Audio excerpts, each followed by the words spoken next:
Ravi de vous accueillir sur le plateau de Mobility TV. Bienvenue pour une nouvelle émission passionnante, j'en suis persuadé, sur les nouvelles plateformes électriques et les charges ultra rapides. Tous les constructeurs s'y sont mis. Voilà pourquoi nous avons invité 4 experts, 4 invités avec nous pour évoquer ce sujet. D'abord, Jean-Paul Drey, bonjour. Bonjour. Vous êtes le directeur projet véhicules électriques de Renault. Soyez le bienvenu. En face de vous, Thibaut Roussel.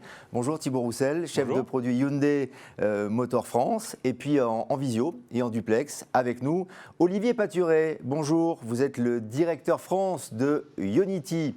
Merci d'être avec nous. Voilà, avec une très très belle image derrière vous qui se détache un tout petit peu avec ces fameuses bornes dont on va parler avec vous dans quelques instants. Et puis Marc Amblard, vous êtes directeur Orsay Consulting, vous êtes en direct avec nous des States, des États-Unis. C'est très classe, on est très content de vous avoir. Bonjour, soyez le bienvenu. Merci. Ça sera intéressant de vous avoir, effectivement, Marc Amblard aussi, pour avoir le regard et la version américaine, en tout cas la manière dont les Américains agissent sur ces plateformes électriques, sur l'électrique et sur les charges ultra rapides. Je crois savoir qu'il y a peut-être un petit peu de retard par rapport à l'Europe et par rapport à la France, mais avec Marc, on verra cela dans quelques instants. Parlons, avant d'évoquer les projets de véhicules électriques, évidemment, parlons des réseaux de bornes qui deviennent de plus en plus performants. Et je m'adresse à vous pour commencer, Olivier Paturet. Pourquoi ces bornes? Expliquez-nous d'ailleurs de quoi il s'agit, comment on peut les trouver, à quoi ça sert et pourquoi effectivement elles sont de plus en plus performantes. Oui, alors d'abord, merci pour l'invitation et c'est effectivement un sujet d'actualité. L'importance des bornes ultra rapides, elle est essentiellement pour rassurer d'abord les clients sur la possibilité d'utiliser leur véhicule électrique en toutes circonstances, c'est-à-dire aussi bien pour les déplacements courants, mais aussi pour les trajets longue distance.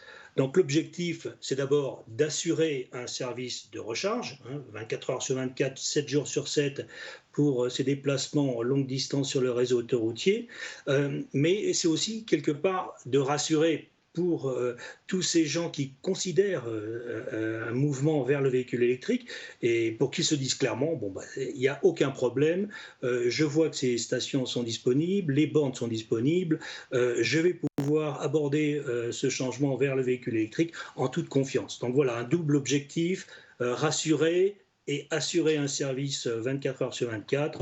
Donc nous, notre objectif chez Ionity, c'est clairement de pouvoir donner tous les 150 km une offre de 4 à 6 bornes haute puissance de 350 kW sur le réseau autoroutier et donc de participer à ce maillage national et européen. Pour bien comprendre, Olivier Paturet, pour celles et ceux qui nous regardent et qui sont aussi des consommateurs et qui aimeraient savoir quelles sont les performances de ces bornes, en combien de temps, en combien de minutes je peux charger mon véhicule pour faire par exemple 100 km? Vous allez probablement vous arrêter 15 minutes, 20 minutes. C'est le scénario le plus courant aujourd'hui, peut-être par un peu de précaution des utilisateurs qui préfèrent aujourd'hui se recharger un peu plus souvent. Mais bon, à terme, l'objectif est de rester en dessous de ces 15 minutes.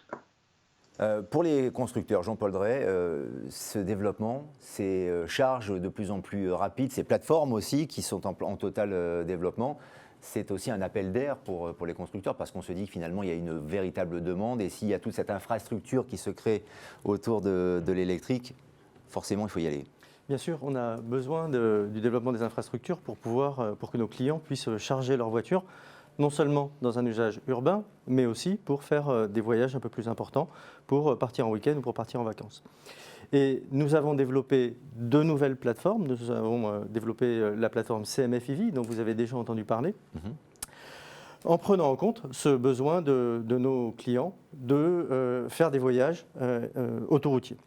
Et donc, nous avons développé des systèmes de charge innovants, non seulement en travaillant sur la puissance de charge, le voltage, mais aussi en travaillant sur la capacité de charger dans différentes conditions d'usage, de façon rapide, mais aussi répétable.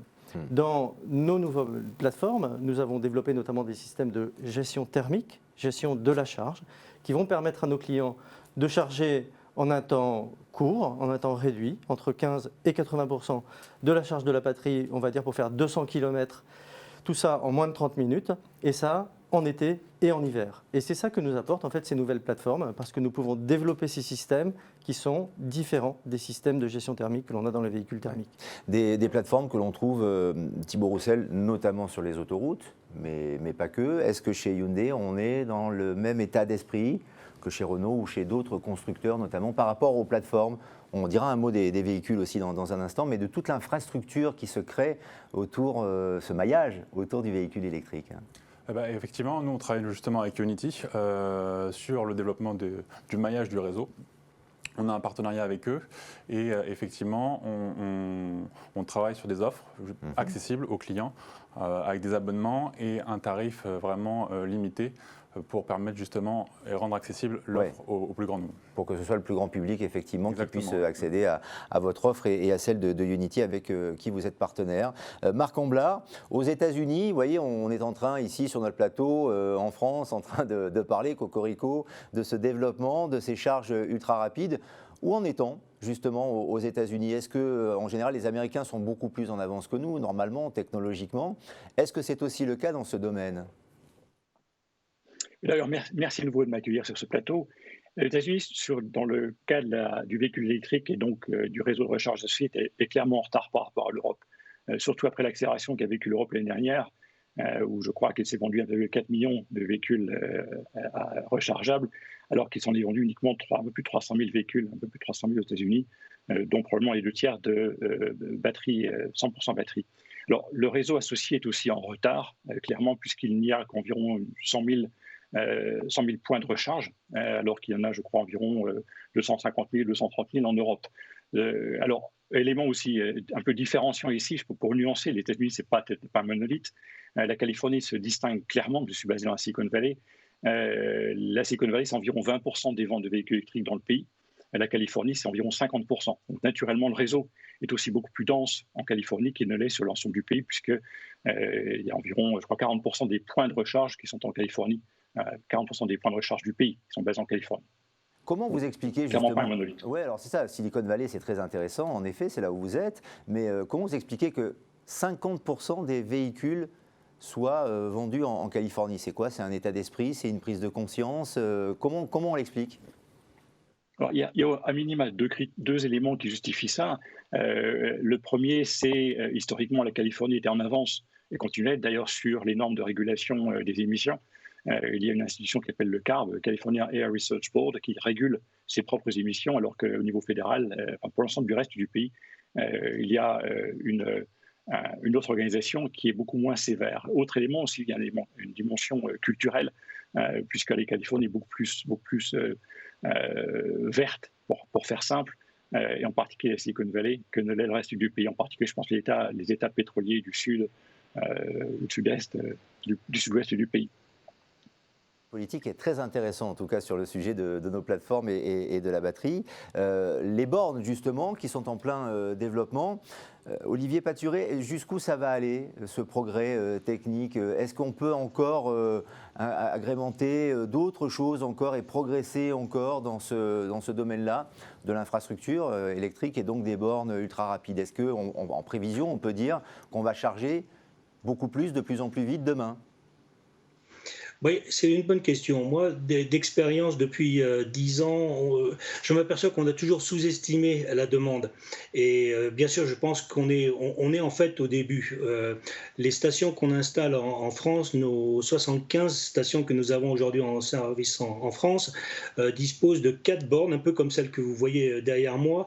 Mais je qualifierais ce dispositif de minimum. Et on va assister dans les années qui viennent à une accélération formidable du nombre de stations disponibles. L'ambition du gouvernement, évidemment, d'équiper toutes les stations sur le réseau autoroutier à l'horizon 2023. Donc déjà, ça sera une étape considérable dans le maillage national.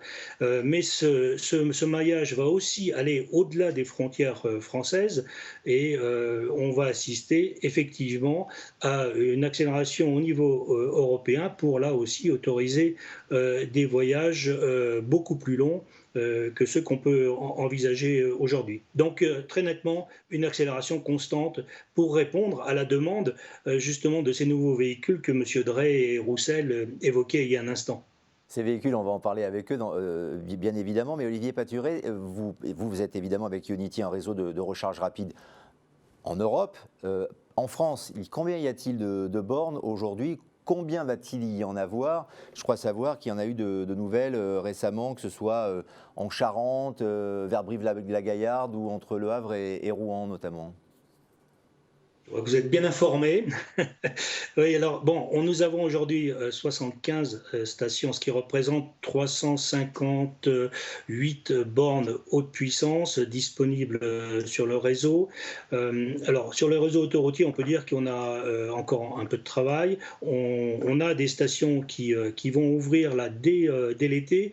Je pense qu'avant l'été, on atteindra le nombre de 80 stations et nous allons poursuivre à un rythme accélérer ce déploiement en France, parce qu'il y a encore beaucoup de travail sur le nord de la France en particulier et sur une partie de l'est de la France. Donc voilà, encore beaucoup de travail devant nous, mais ce qui est essentiel aujourd'hui, c'est qu'il y a un réseau de base pour que les clients puissent d'ores et déjà entreprendre de longs trajets pendant leurs vacances. Et on a vu déjà dès le mois de mai une accélération formidable du nombre de recharges, puisqu'on a constaté 12 000 recharges sur le mois de mai, ce qui est un record pour nous, record historique, puisque le dernier record était, lui, daté du mois de décembre. Donc voilà, on sent que les choses se mettent en place, que ces bornes sont désormais utilisées, et on espère que cet été va confirmer la tendance. Alors, les choses se mettent en place, en effet, aussi pour les constructeurs qui sont au rendez-vous, on peut le dire. C'est le cas de Renault, Jean-Paul Drey, avec notamment la Mégane e-Vision. Il y a des... Enfin, c'est plus qu'un projet aujourd'hui. Oui, Mégane e-Vision, on l'a présenté en octobre dernier lors d'un événement qui s'appelait les E-Ways. Et Mégane e-Vision me préfigure le modèle qui sera lancé au premier semestre de l'année 2022, comme nous l'avions dit. Mais cette voiture est particulièrement innovante. On l'a construit sur une nouvelle plateforme. Et en partant d'une page blanche, on a pu réinventer, on va dire, l'automobile. Ça veut dire que grâce à ces plateformes complètement électriques, on est capable d'offrir des proportions, une architecture véhicule qui est très innovante, plus de capacité pour les designers pour faire de belles voitures, plus d'espace à l'intérieur pour un environnement extérieur, pour une dimension extérieure qui reste la même. Et puis on a aussi une efficacité, on a beaucoup travaillé sur l'utilisation de l'énergie pour offrir des batteries les plus grandes possibles, pour stocker de l'énergie, pour avoir une grande autonomie, mais aussi, comme on le disait, pour travailler sur la performance de charge, parce que ce qui va être important dans l'avenir, c'est de pouvoir avoir non seulement de l'autonomie, mais aussi pour de longs trajets, pouvoir recharger rapidement une quantité d'énergie. On fera avec ces voitures qui arrivent un trajet Paris-Lyon dans un temps à peu près similaire à celui d'un véhicule thermique, bien sûr avec une pause, mais on fait tous une pause quand on fait un trajet Paris-Lyon. Mais évidemment, la pause s'impose. En plus, chez Hyundai, avec la Ioniq 5, on peut en dire aussi quelques mots. Là aussi, vous êtes sur un développement important. Oui, tout à fait. On a lancé donc la Ioniq 5 au mois de juin. Ouais. On se base sur une toute nouvelle plateforme qu'on appelle la plateforme IGMP chez nous, qui est une plateforme modulable, c'est-à-dire qu'on peut moduler les capacités de batterie, la rendre plus grande, plus petite, et ça va être la base pour nos prochains véhicules, Ioniq 6 et Ioniq 7. D'accord. Et le gros point fort de cette nouvelle plateforme IGMP, c'est sa capacité de charge, puisqu'on est compatible avec des chargeurs 800 volts. Donc, comme mon collègue de Ionity parlait de chargeurs 350 kW, c'est des chargeurs 800 volts. Et aujourd'hui, sur Ioniq 5, on peut charger de 10 à 80% en seulement 18 minutes.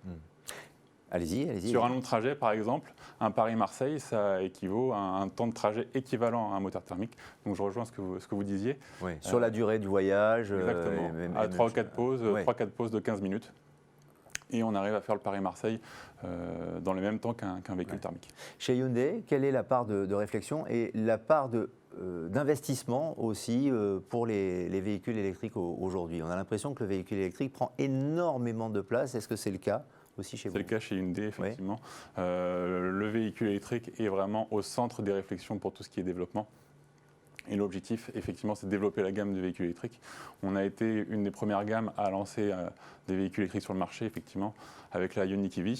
On est arrivé avec le Kona EV, qui a très bien marché également. Et aujourd'hui, on arrive avec une nouvelle gamme de véhicules électriques, Ioniq, Ioniq 5 et prochainement, dans les 2 prochaines années, Ioniq 6 et Ioniq 7. Et même la griffe sportive est particulièrement rapide. Enfin, il y a 600 chevaux, c'est ça, si j'ai bien, Alors sur Ioniq si j'ai 5, bien vu, hein. effectivement, on a Ouais. une proposition avec un dual motors, moteur avant, moteur arrière, qui développe 306 chevaux et 605 Nm de couple. Donc ça fait un bon 260 km/h. Ça fait une vitesse maximum ouais. de 185 km/h, mais le plus important, c'est le 0 à 100 km/h qui se fait en 5 secondes. Exactement, ça c'est important de le préciser. Marc Amblard, aux États-Unis, là on est en train de parler de Hyundai, on est en train de parler de Renault, évidemment, ce sont des groupes énormes, immenses. Quel est le constructeur en matière de véhicules électriques, bien évidemment, qui est prédominant, peut-être en Californie, où en effet on a compris que les véhicules électriques avaient la cote, mais sur l'ensemble du pays également? Oui, alors, pour apporter une petite correction à ce que j'ai dit tout à l'heure, je parlais de 20% des ventes des adultes qui se passaient en Silicon Valley, c'est en fait dans la baie de San Francisco. Donc tu peux un périmètre un peu plus large. Alors, moi, je suis basé à Palo Alto, sur la colline, à quelques kilomètres de chez moi, il y a le siège de Tesla. Et clairement, Tesla, encore plus qu'en Europe, est la marque qui tire le développement du véhicule, non seulement sur les puissances, mais sur l'ensemble de l'offre automobile et des services associés. Ce qu'on a vu récemment, c'est parmi les grands constructeurs, les traditionnels, on a vu une accélération très nette, encore récemment des annonces d'investissements plus massifs, une accélération très nette de la part de GM et de Ford, qui se sont maintenant réveillés avec, on a vu encore tout récemment, une augmentation, je crois, de 30% des budgets investis, je crois, passer à 35 milliards de dollars d'investis jusqu'à 2025. De la part de l'un des deux, je ne sais plus lequel c'était, entre GM et Ford, mais maintenant, en tout cas, ils se tirent une bourre, façon de parler, pour accroître leur offre et donc augmenter leur présence sur ce domaine-là, sachant qu'en même temps, il y a une volonté politique à Washington, avec certainement en forte écart par rapport à l'administration précédente, une volonté d'accroître, de réduire les émissions, d'accroître l'équivalent miles par gallon, comme on lui dit ici. Derrière ça, FCA ou maintenant Stellantis aux États-Unis, la part Chrysler est clairement en retard. Peu d'annonces pour l'instant de leur part. Pas de volonté, en tout cas à court terme, ou en tout cas communiquer, de rattraper les Tesla ou GM et Ford. Et puis, il ne faut pas oublier aussi les constructeurs émergents au-delà de Tesla, qui n'en est plus vraiment un. On peut citer en particulier Lucid et Rivian, qui sont tous les deux, alors Lucid exclusivement basé en Californie, Rivian est basé entre le Midwest, le Michigan en particulier, et la Californie, tous les deux sortant des véhicules sur le marché cette année. Lucid est une berline, très puissante avec des moteurs, des puissances installées jusqu'à 1000 chevaux et fonctionnant à 900 volts.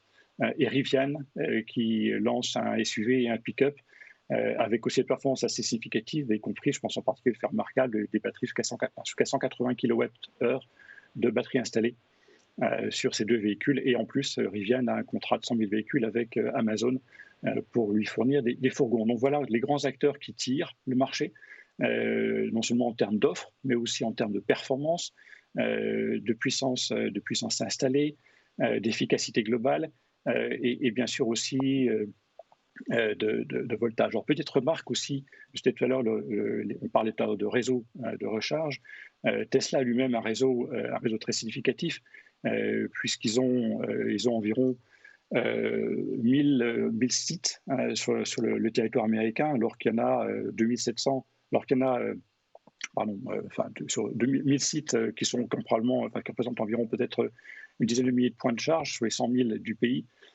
Et puis Rivian aussi qui a annoncé sa volonté d'installer des bornes de recharge propriétaires dans des lieux où typiquement il n'y a pas de véhicules, puisque ce sont des véhicules à type aventure.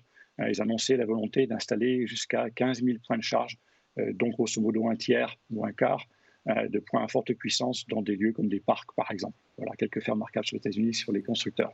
Très intéressant, effectivement, et c'est bien d'être exhaustif sur ce sujet parce qu'on a une vraie prise de conscience, finalement, vue d'Europe et vue de France sur ce qui peut se passer aux États-Unis. Ça peut d'ailleurs donner des idées aussi pour aller s'exporter hors Europe et pourquoi pas se dire que les Américains, parfois, sont aussi ou en avance ou à la traîne et qu'on peut totalement s'en inspirer. Voilà ce que l'on pouvait dire, en tout cas, sur ces plateformes électriques, ces charges ultra rapides, les véhicules électriques, bien sûr. Merci à tous les 4 d'avoir participé à cette émission.